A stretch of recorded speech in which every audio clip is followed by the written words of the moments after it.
Hello viewers, in today's lecture we are going to solve this integral from minus 2 to infinity e raised to minus mod of x plus 1, right? So here we have the absolute value function, that is mod of x plus 1.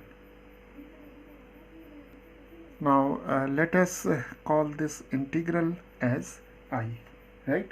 Now here we see that the limits are from minus 2 to infinity. So here we have minus 2 and here we have minus 1, right?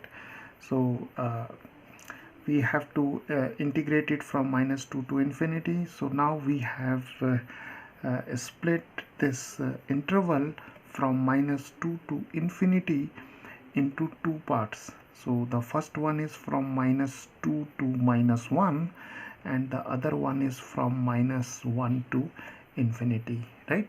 Now from the definition of absolute value function, we know that this mod of x plus 1 is equal to plus x plus 1 if x plus 1 is greater than or equal to 0, right? Or in other words, we can say x is greater than or equal to minus 1, and mod of x plus 1 is equal to negative of x plus 1 if x plus 1 is less than 0, or in other words, x is less than minus 1, right?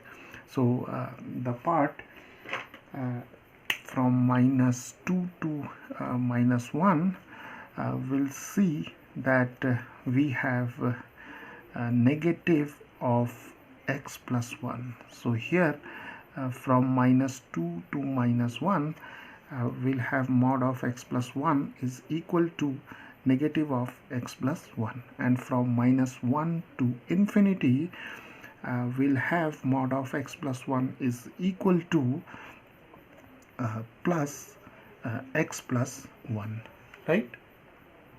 So now this integral I can be written as a sum of two integrals I1 and I2, right?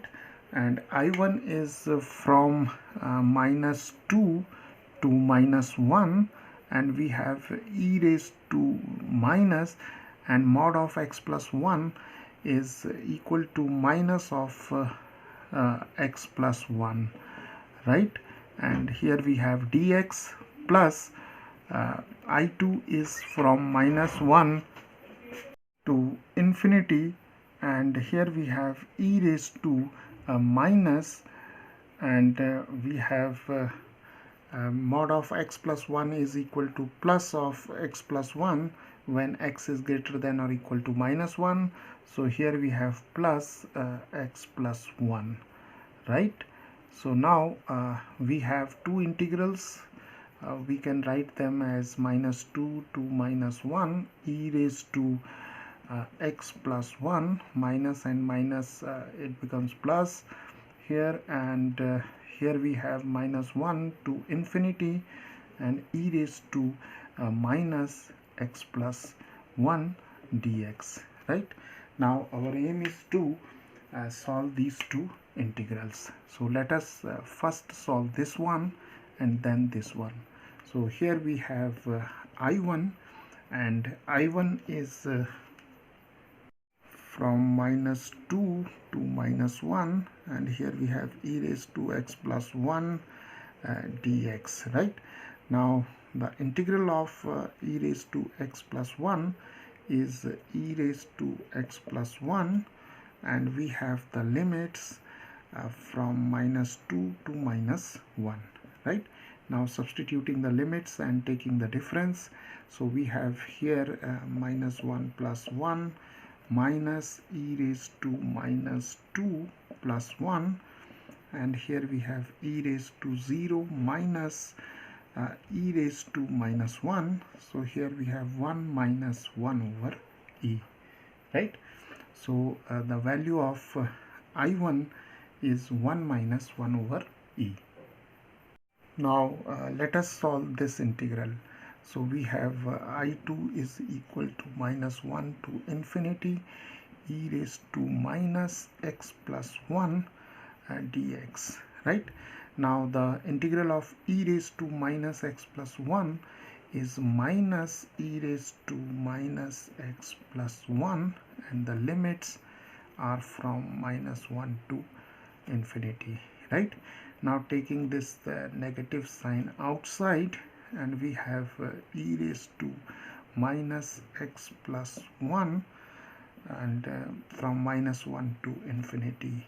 Now substituting the limits and taking the difference, so we have e raised to minus, here we have infinity plus 1, so we can write infinity plus 1 minus e raised to minus minus 1 plus 1, and here we have minus, now infinity plus 1 is infinity, so here we have e raised to minus infinity, and here we have minus 1 plus 1, so we have e raised to 0, right? Now we know that e raised to minus infinity is 1 over e raised to infinity, and e raised to infinity is infinity, so this is 0, right? So now here we have minus 0, and here we have e raised to 0 is 1, so here we have 1, and minus becomes plus, so we have 1, right? So the value of this integral is 1, right?